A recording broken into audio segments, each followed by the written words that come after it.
There are two problems or objections to virtue ethics that, in the context of this course, are worth discussing.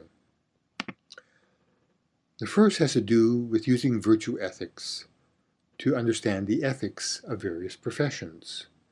Consider what it is to be a good surgeon. Surely part of that must be the possession of a certain amount of manual dexterity.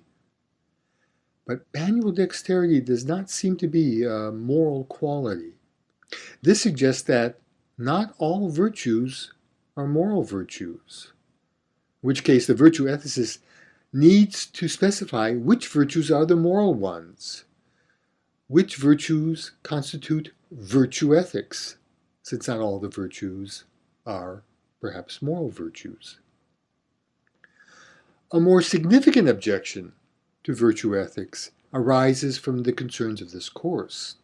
Our interest in ethical theory is based on the importance of articulating public justifications for ethical judgments, decisions, and actions. The utilitarian would proceed by pointing out the benefits and the harms that are consequences of the actions in question. The deontologist would proceed by identifying the moral duties that obligate, permit, or prohibit the action. In contrast, the virtue ethicist would appear to be less articulate.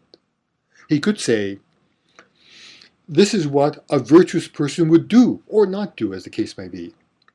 The virtue ethicist could expand upon the relevant virtues, but he would have to acknowledge that their expression is governed by a practical wisdom which cannot be fully articulated. In the end, the virtue ethicist's justification comes down to an appeal to authority. The authority of a virtuous person, to be sure, but nevertheless an appeal to authority.